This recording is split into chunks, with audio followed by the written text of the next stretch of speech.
Video o'yinlar ko'pchilik uchun shunchaki vaqt o'tkazish vositasi. Lekin bir yigit uchun bu vafot etgan otasi bilan diydorlashishning yagona yo'li edi. Bugun sizga butun dunyoni hayratga solgan haqiqiy voqeani gapirib beraman. Hammasi yigit 4 yoshligida boshlangan.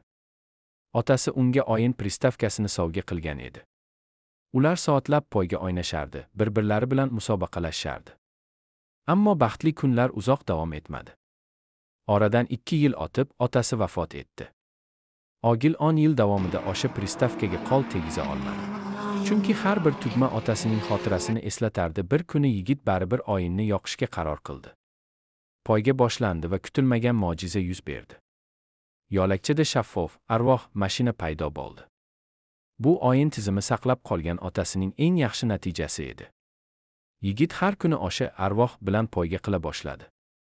U o'zini xuddi otasi bilan yonma-yon o'tirgandek his qilardi.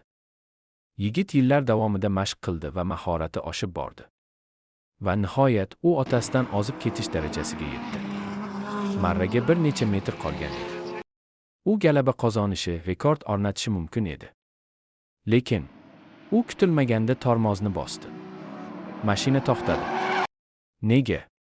Chunki agar u marraga birinchi bo'lib kirsa, o'yin otasining rekordini ochirib yuborardi. U otasini o'yinda bo'lsa ham yo'qotishni xohlamadi.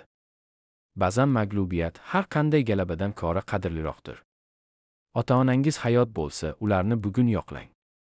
Xotiralar esa bizga qolgan eng katta boylikdir. Ma'no, tuvi qalblarni birlashtiradi.